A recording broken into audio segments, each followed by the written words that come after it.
You know, yung mga manok, they are sharing one mango for their daily dose of vitamin C early in the morning. Ayan, yung mangga na yan, nahulog siya siguro kagabi.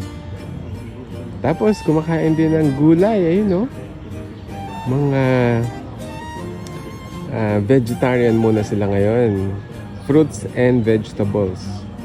Very good chicken family. Yun no, narinig yung tatay nila. Tumitilaok.